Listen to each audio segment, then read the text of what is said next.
Ang pagchichismis, kunyari ikaw, di ka galit, ako chismoso, chinismis ko to sa'yo, alam mo ba? Sabi niya, alam mo at alam mo pa. Ito, walang kamalay-malay. Ito, walang kamalay-malay. Ako yung demonyo, kunyari. Ito ngayon, biglang nagagalit.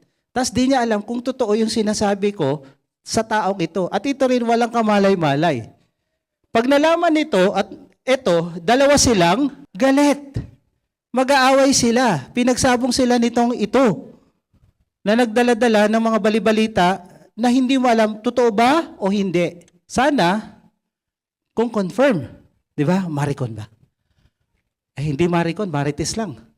So, sabi dito sa Tagalog, kung paano ang hanging timog ay nagdadala ng ulan, nagdadala naman ng galit ang paninira ng karangalan. Sino ba naman matutuwa?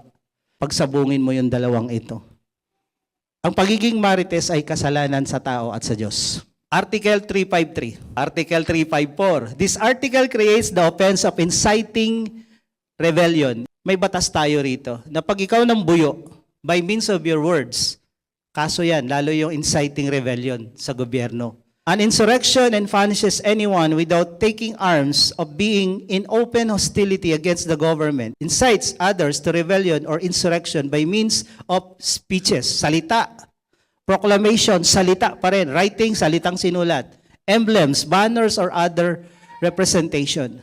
A libel is public and malicious imputation of crime or a vice or defect, real or imaginary, totoo o gawa-gawa mong kwento, or any commission, condition, status, or circumstance tending to cause dishonor. Nagkikwento ka, totoo o hindi, pero nakakasira ka ng reputasyon ng kapwa mo.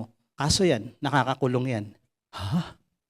Akala ko, joke-joke lang yung marites. Hindi, kaso po yun.